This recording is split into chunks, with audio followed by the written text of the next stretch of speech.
il y avait un riche marchand qui avait 4 femmes. Il aimait la 4e femme et l'ornait de robes extravagantes et la traitait avec délicatesse.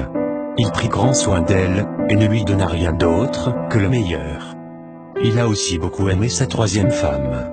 Il était fier d'elle et a toujours voulu la montrer à ses amis. Cependant, le commerçant a toujours eu très peur qu'elle s'enfuit un jour avec d'autres hommes. Le marchand a aussi aimé sa 2e femme.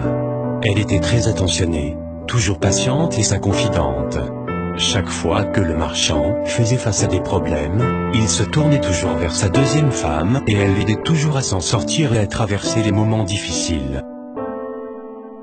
La première épouse du marchand est une partenaire très loyale et a fait de grandes contributions dans le maintien de la fortune et des affaires de son mari, ainsi que prendre soin de la maison. Cependant, le marchand n'aimait pas la première femme, et bien qu'elle l'aimait profondément, il ne la remarquait guère. La fin arriva. Un jour, le marchand est tombé malade. Peu de temps après, il savait qu'il allait bientôt mourir. Il pensa à sa vie luxueuse et se dit: « Maintenant j'ai 4 femmes avec moi.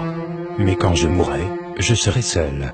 Je serai vraiment seul. » Ainsi, il a demandé à la 4e femme: « Je t'ai le plus aimé, je t'ai offert les meilleurs vêtements et j'ai pris grand soin de toi. Maintenant que je suis en train de mourir, est-ce que tu me suivras et me tiendras compagnie ?» Ta question, répliqua la 4e femme, et elle s'éloigna sans un mot de plus. La réponse était comme un couteau aiguisé dans le cœur du marchand. Le marchand triste a alors demandé à la 3e épouse: « Je t'ai tellement aimé pendant toute ma vie.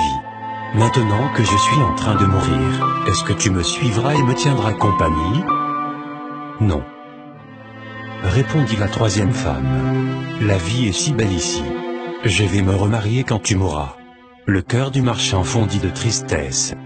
Il a ensuite demandé à la 2e femme: « Je me suis toujours tourné vers toi pour obtenir de l'aide et tu m'as toujours aidé.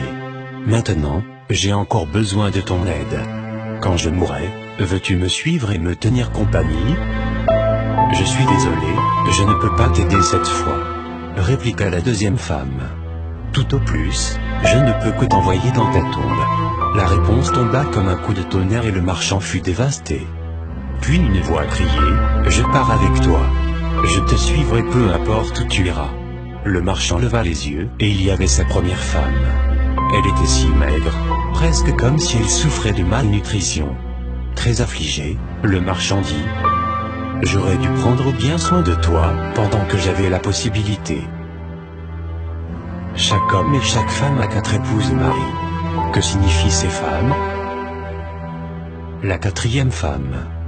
La 4e femme est notre corps. Nous aimons tellement notre corps. Nous prenons soin de lui, nous mettons des vêtements et des chaussures. Nous donnons de la nourriture à celui-ci. Nous en prenons soin comme la 4e épouse de cette histoire. Mais malheureusement, à la fin de notre vie, le corps ne peut pas nous suivre dans l'autre monde. La 3e femme, notre 3e épouse, nos possessions, statut et richesses. Quand nous mourrons, ils vont tous aux autres. La 2e femme, la 2e épouse est notre famille et nos amis. Peu importe à quel point ils étaient là pour nous quand nous sommes en vie, le plus loin qu'ils puissent rester près de nous et jusqu'à notre tombe.